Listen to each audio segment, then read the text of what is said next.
outlined, all of that is supposed to translate into some economic results.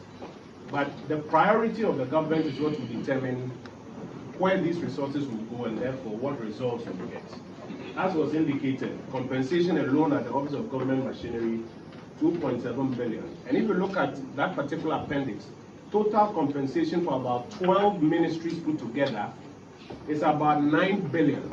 And Jubilee House alone is taking 2.7 billion. A jump from the 326 that we were talking about. So it's about priorities. It's about where you put your money. For example, if you say you want to stimulate, about 9 billion under the administrative sector, 12 about ministries or agencies, Jubilee House alone 2.7. So it shows your priorities. If, for example, you give 50 million Ghana cedis for research, which will not translate into any economic ends, and then you have something else like, let's say, the Women's Development Bank, which could actually assist women.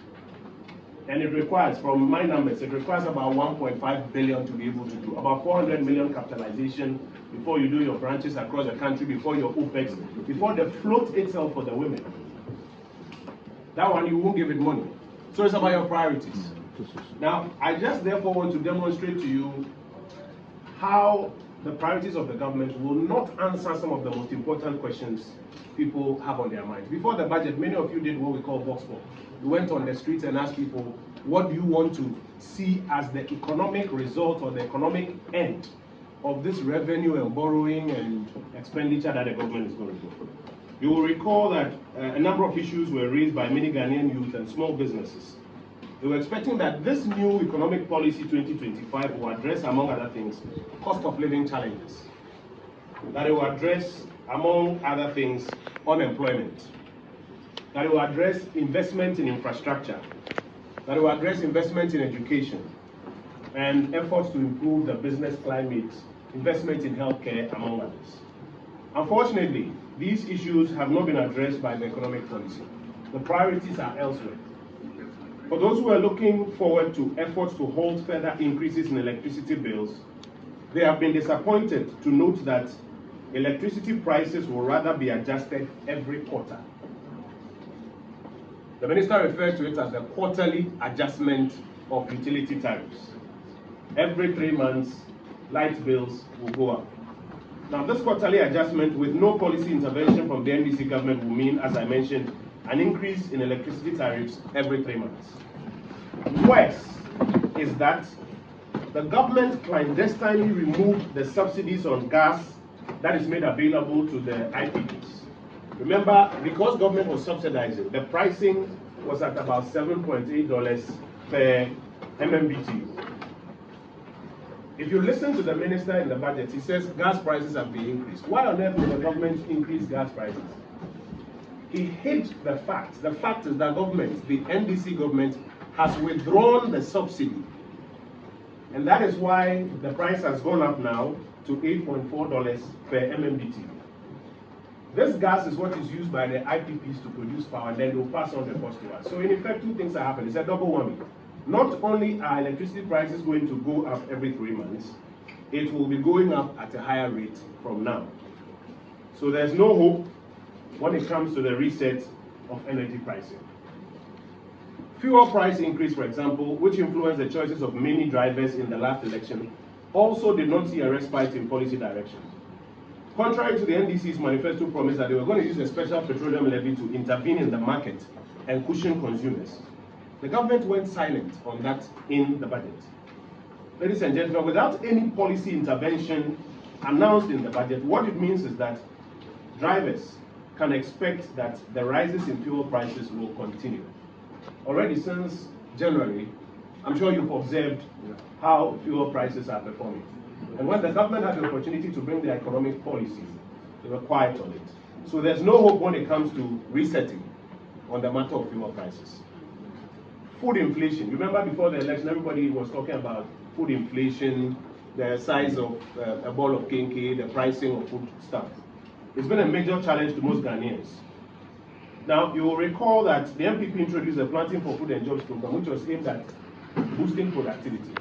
But there were some outstanding issues that needed to be dealt with to ensure that that increased productivity could translate into stable or reduced prices at the markets. In the policies outlined by the government in this 2025 budget, there are no efforts to deal with those outstanding issues. The government's program is only to boost production like the MPP did. The key remaining challenges such as transportation of food items from farm gates, poor storage of foodstuffs, and a liberalized pricing regime have not been attended to. What it means is that the continuous increase in food prices have not been addressed. Food price inflation will therefore remain in the medium term. The 2025 economic policy has not addressed it. There is no hope when it comes to resetting the trend of food price inflation. Transport fares.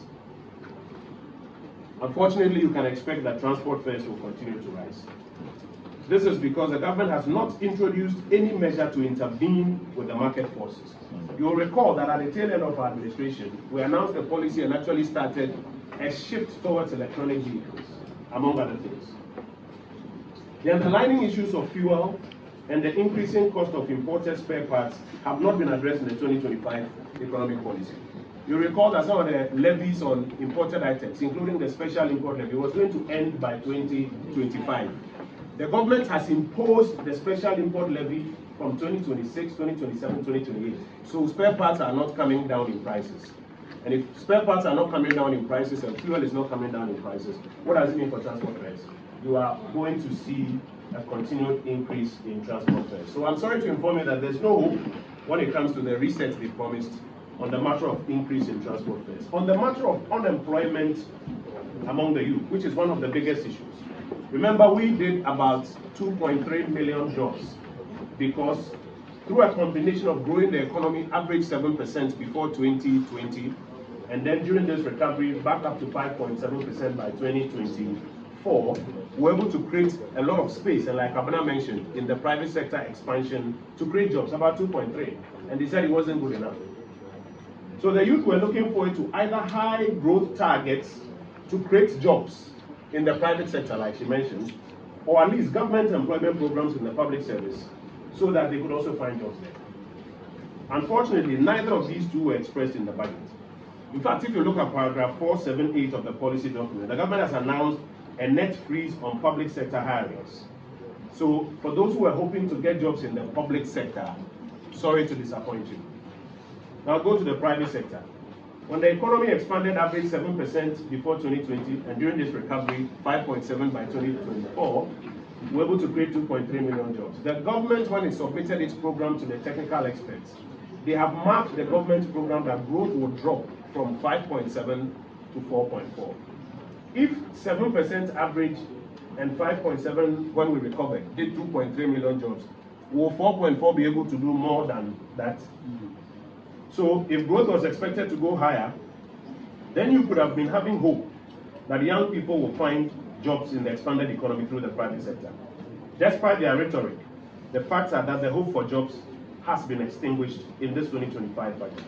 There's no resetting here. Actually, the situation will most likely get worse.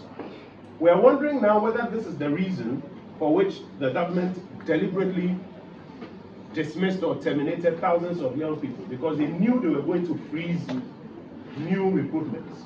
Is this the reason for which they deliberately dismissed thousands of young people, so that they could create an artificial set of vacancies to placate a few of their supporters who will still be expecting jobs when they come to office? While improving the job creation ecosystem is a problem, it is alarming, however, that they have elected a set of priorities to move the money elsewhere, and that's what we've already outlined to you, moving the money to Jubilee House, moving the money to OGM and other places. Infrastructure, and I end of these few words. Infrastructure investments are known to be a key if you want to open up, grow the economy, create more jobs. Unfortunately, however, the government has failed in making the necessary budget allocations to give meaning to even their own planned infrastructure program.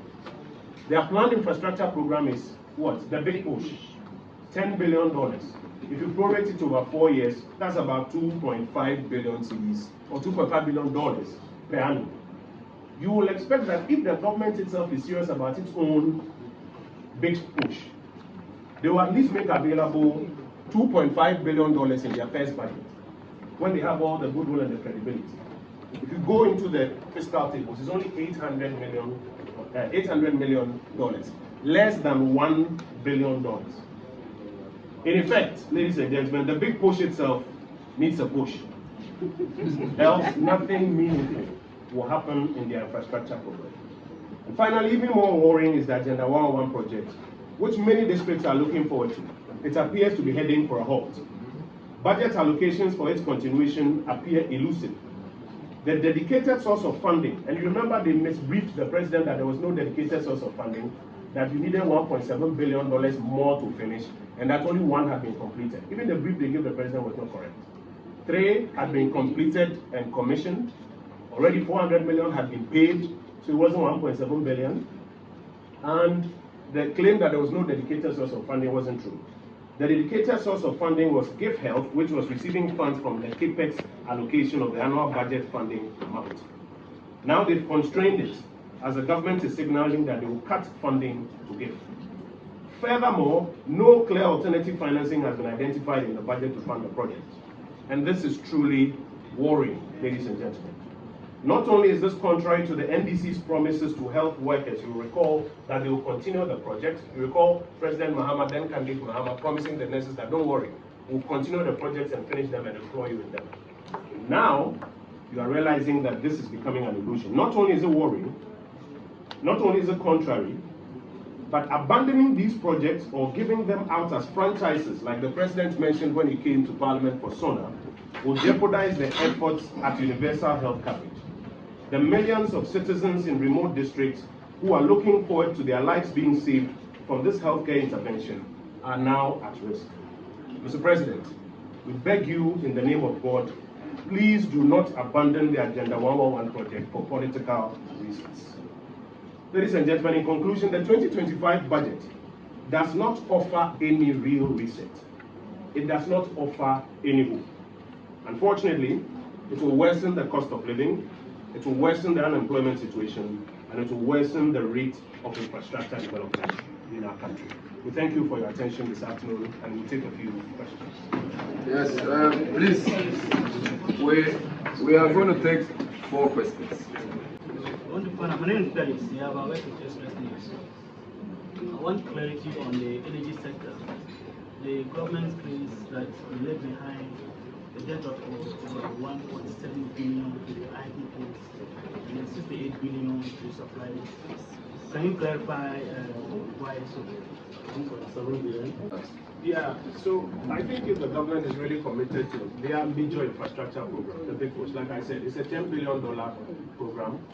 Divided by 4, you need about $2.5 billion in your first year. They've only done $800 million in the first year, but it doesn't look like, they are showing any sort of seriousness towards their own program, and that's why we say that infrastructure development is going to suffer, because they have cannibalized all infrastructure into the big push, and yet they are not funding it. And that is why we are worried that infrastructure development, the rate of infrastructure development is going to suffer.